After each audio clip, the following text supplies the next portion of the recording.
Good morning all of you. तो आज का हमारा जो टॉपिक है वो है मोहम्मद बिन तुगलक। आज हम मोहम्मद बिन तुगलक के बारे में जानेंगे। तो चलिए स्टार्ट करते हैं।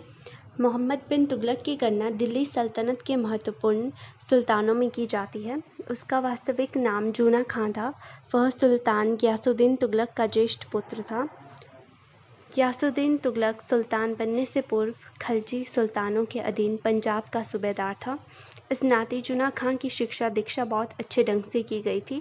विद्या का शायद ही कोई ऐसा क्षेत्र था जिसमें उसने श्रेष्ठता प्राप्त न की हो, अर्थात उसने शिक्षा के हर क्षेत्र में महारत हासिल की थी। खुसरो शाह के शासनकाल में जूना खां का वास्तविक राजनीतिक उत्कर्ष आरंभ हुआ जब उसे अमीर ए अखुर घुड़शाला का अध्यक्ष नियुक्त किया गया। 1320 ईस्वी में गियासुद्दीन तुगलक के सुल्तान बनते ही जूना खां के पद एवं प्रतिष्ठा में विस्तार हुआ। सुल्तान ने जूना खां को अपना युवराज नियुक्त किया तथा उलुग खां की उपाधि से सम्मानित किया। जूना खां ने वारंगल, बंगाल तथा तिरहुत को विजित करके अपनी सैनिक योग्यता का प्रमाण दिया। वह आरंभ से ही बहुत महत्वाकांक्षी व्यक्ति था तथा उसकी नज़र दिल्ली के सिंहासन पर थी। अतः 1325 ईस्वी में उसने अपने पिता का धोखे से वध करवा दिया तथा स्वयं मोहम्मद बिन तुगलक के नाम से सिंहासन पर बैठा। उसने राज्य के महत्वपूर्ण सरदारों तथा प्रजा से समर्थन प्राप्त करने के उद्देश्य से अपार धन लुटाया। उसने 1351 ईस्वी तक शासन किया। मोहम्मद बिन तुगलक की प्रमुख योजनाएं। मध्यकालीन भारतीय इतिहास में यदि कोई सुल्तान सर्वाधिक विचित्र था तो वह था मोहम्मद बिन तुगलक। वह नई नई योजनाएं बनाने, उन्हें ठीक ढंग से लागू न करने तथा उन्हें अधूरा छोड़ देने के लिए प्रसिद्ध था। वह यद्यपि बहुत पढ़ा लिखा था, किंतु अनुभव की कमी के कारण उसकी सभी योजनाएं असफल रही। उसकी प्रत्येक योजना के कारण लोगों को घोर कष्टों का सामना करना पड़ा तथा वे सुल्तान के विरुद्ध होते चले गए। इसलिए मोहम्मद बिन तुगलक को सर्वाधिक पढ़ा लिखा मूर्ख भी कहा जाता है। प्रसिद्ध इतिहासकार I.H. कुरैशी का यह कहना पूर्णतः उचित है।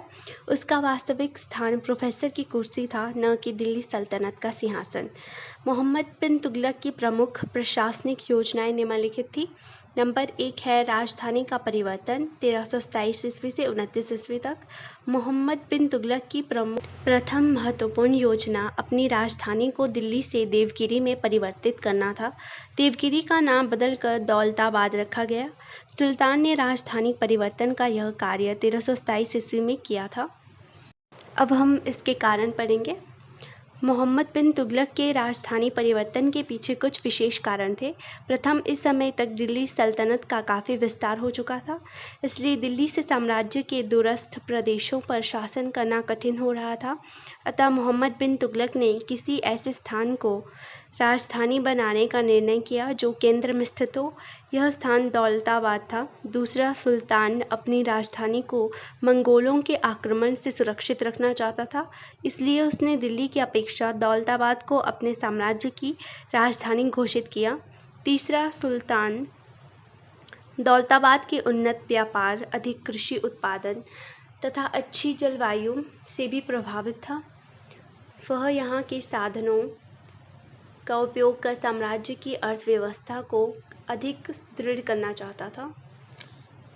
चौथा है, इतिहासकार इब्ने बतूता का यह मत है कि दिल्ली के निवासियों ने सुल्तान को कुछ ऐसे पत्र डाले थे जिनमें उसकी तीव्र बुराई की गई थी।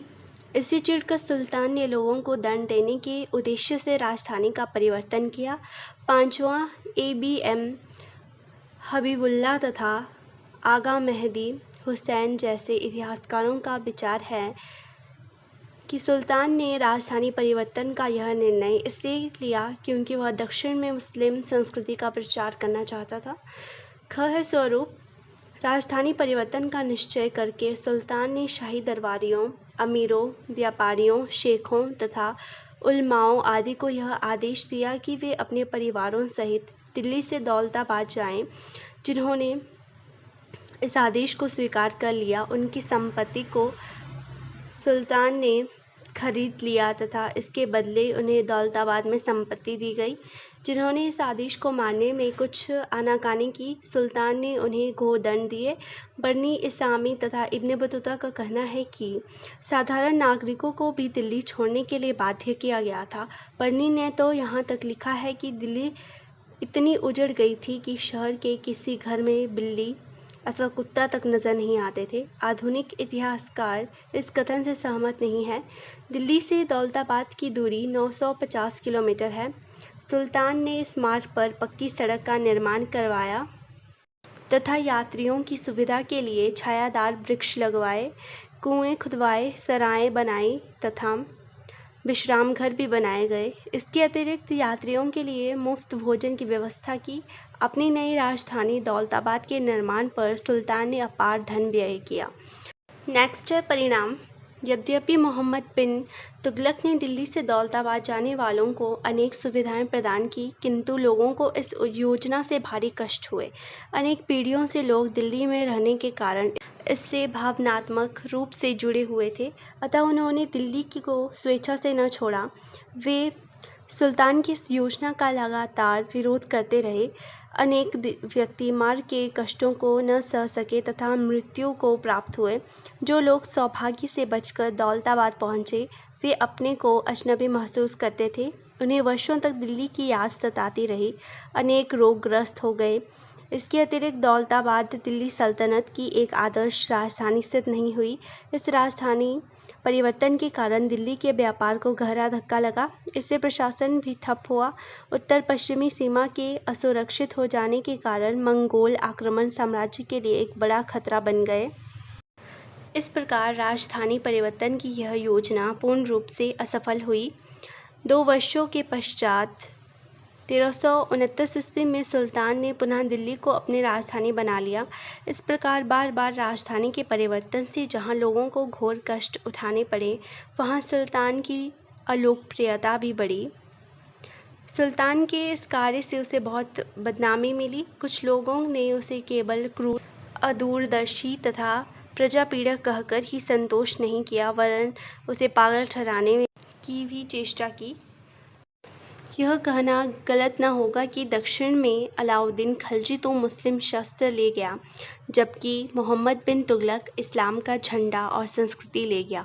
सुल्तान की प्रारंभिक योजना असफल रही और कालांतर में दक्षिण पर उसका नियंत्रण जाता रहा, लेकिन दक्कन मुस्लिम शक्ति का मजबूत गढ़ बना रहा और इससे बहमनी राज्य की स्थापना हुई। दूसरा है दोआब में कर वृद्धि 1330 ईस्वी। मोहम्मद बिन तुगलक की एक अन्य योजना जिसने उसे बदनाम किया वह थी दोआब में कर वृद्धि। यह कर वृद्धि 1330 ईस्वी में की गई थी। पहला है इसका कारण।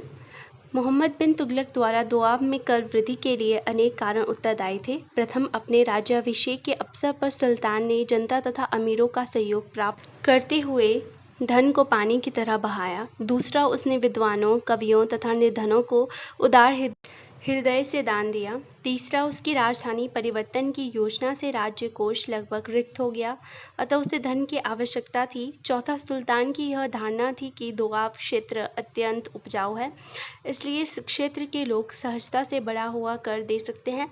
मोहम्मद बिन तुगलक से पूर्व अलाउद्दीन खिलजी ने इस क्षेत्र से 50% कर वसूल किया था। पांचवां, बरनी के अनुसार दोआब क्षेत्र में हिंदुओं की प्रधानता थी।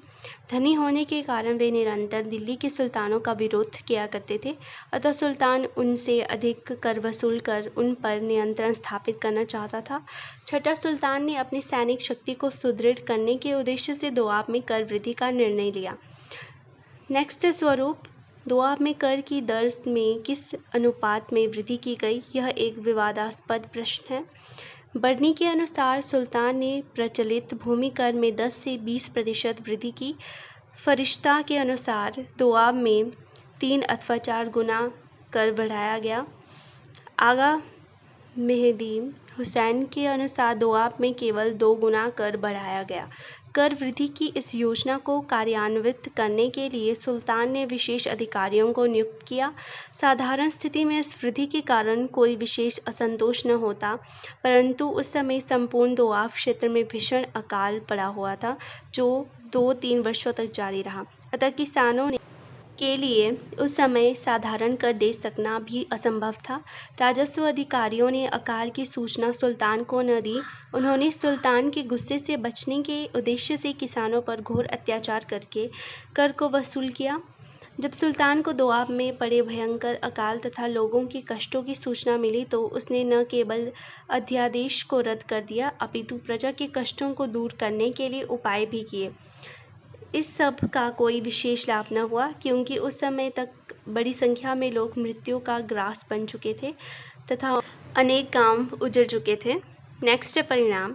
सुल्तान द्वारा दोआब में कर वृद्धि की योजना के साम्राज्य के लिए घातक परिणाम निकले।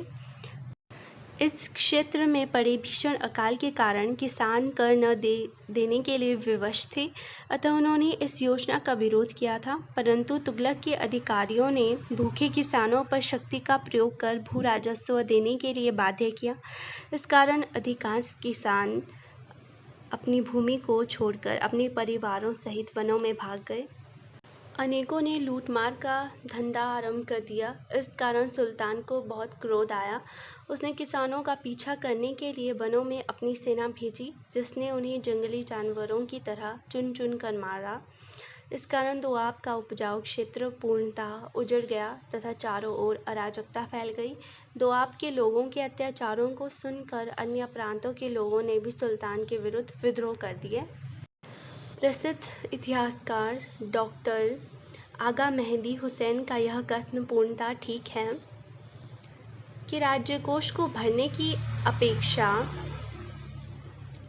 इसने दोआब में कर वृद्धि ने चारों ओर विरोध तथा अराजकता को फैलाया। निसंदेह इसने साम्राज्य के महान विद्रोहों का आरंभ किया। तीसरा है सांकेतिक मुद्रा 1330 से 32 ईस्वी। मोहम्मद बिन तुगलक की तीसरी महत्वपूर्ण योजना सांकेतिक मुद्रा प्रणाली का प्रचलन था। इसे 1330 ईस्वी से 1332 ईस्वी तक चलाया गया। इसका कारण जो है वो हम पढ़ेंगे। मोहम्मद बिन तुगलक द्वारा सांकेतिक मुद्रा प्रणाली के प्रचलन के अनेक कारण थे। प्रथम, सुल्तान ने अनेक महत्वाकांक्षी योजनाएं चलाई जिन पर काफ़ी धन व्यय हुआ।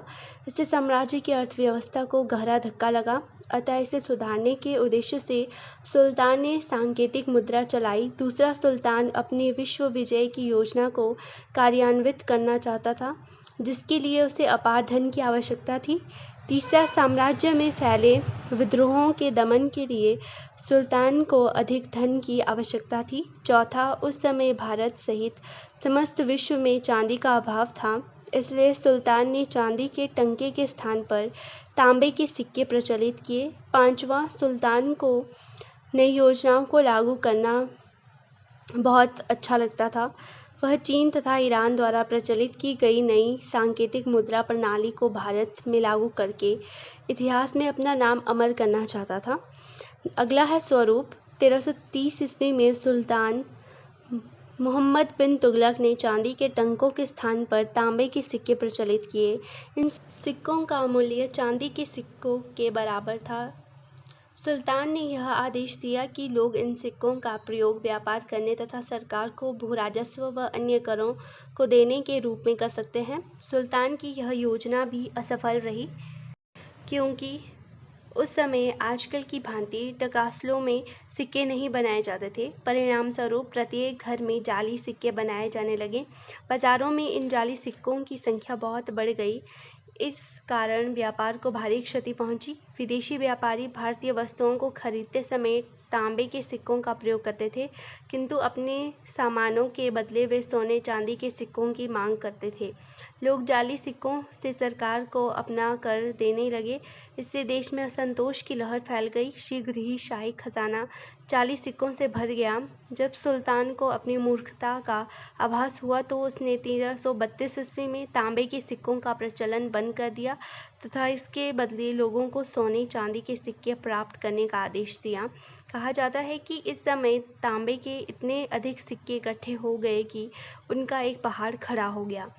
परिणाम, सांकेतिक मुद्रा का प्रयोग यद्यपि सुल्तान का एक बुद्धिमत्तापूर्ण कार्य था, किंतु यह पूर्ण रूपेण असफल रहा। इसका कारण यह था कि उस समय के लोग इसके महत्व को न समझ सके। दूसरा, सुल्तान जाली सिक्कों के निर्माण पर नियंत्रण न पा सका। परिणामस्वरूप धोखाधड़ी के कारण जहां लोग मालामाल हो गए, वहीं सरकार कंगाल हो गई।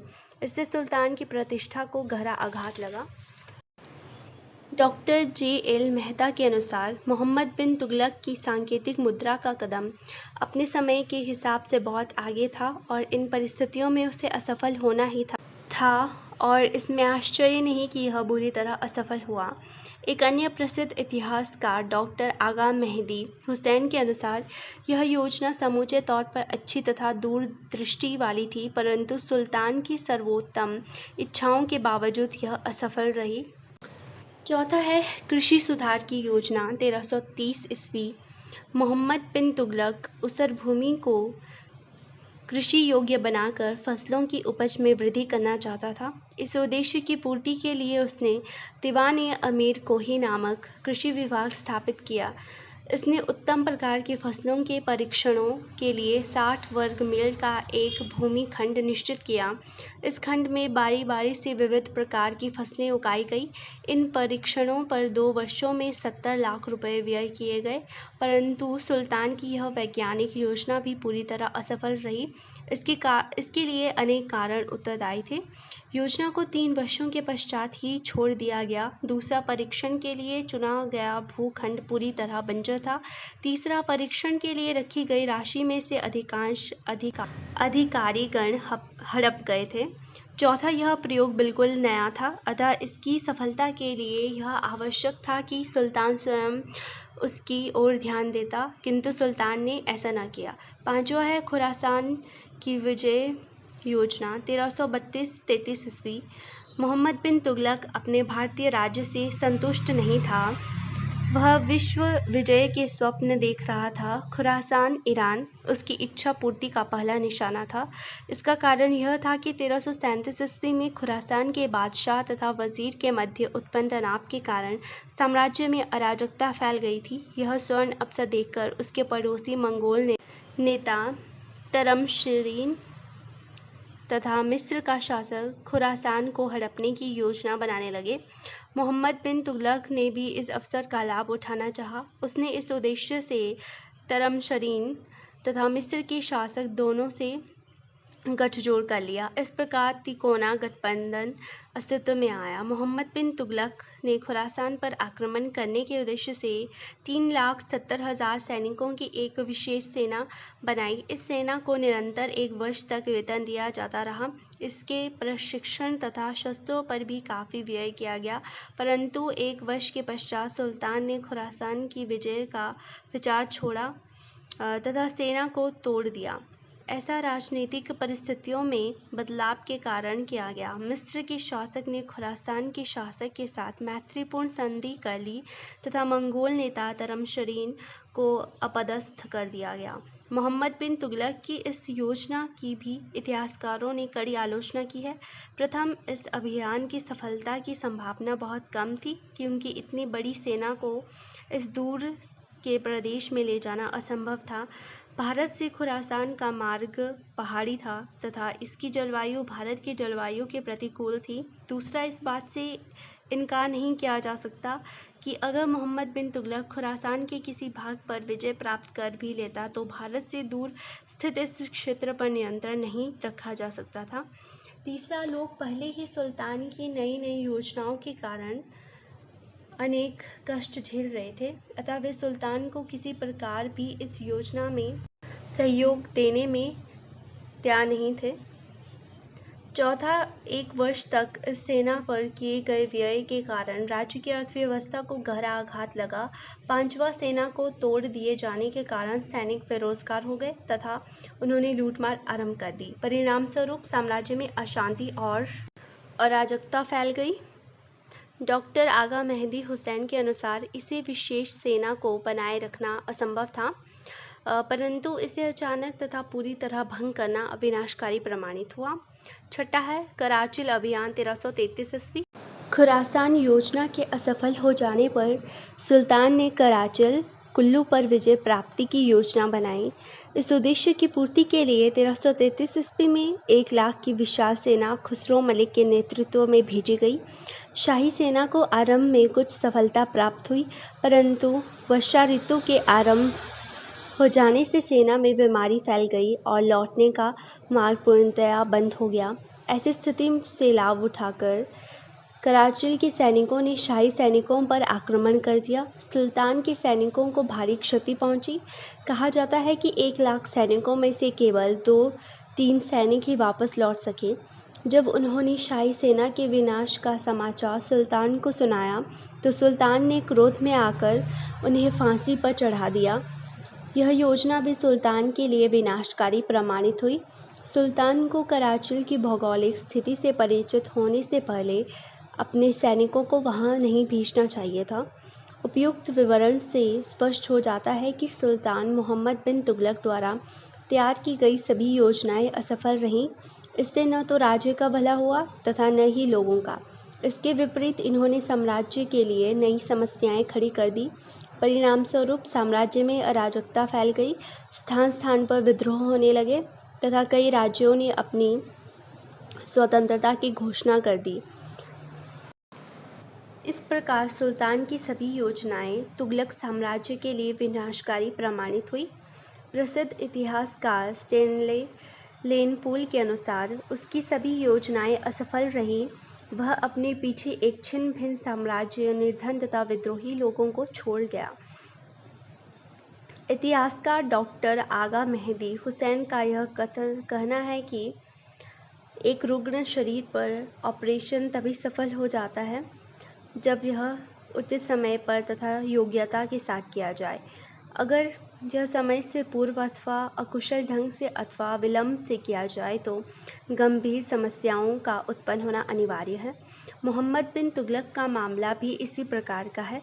एक अयोग्य डॉक्टर की भांति उसने गंभीर ऑपरेशन इस उद्देश्य से किए ताकि उसके साम्राज्य का गंदा खून बह जाए, किंतु प्रत्येक ऑपरेशन की शिकायतें आईं। कहने का तात्पर्य यह है कि हमेशा सूझबूझ तथा बुद्धिमत्ता से लिया गया निर्णय ही सफल होता है। यदि मोहम्मद बिन तुगलक ने भी अपनी सूझबूझ और बुद्धिमत्ता से निर्णय लिया होता तो वह अपने कार्य में अवश्य सफल होते।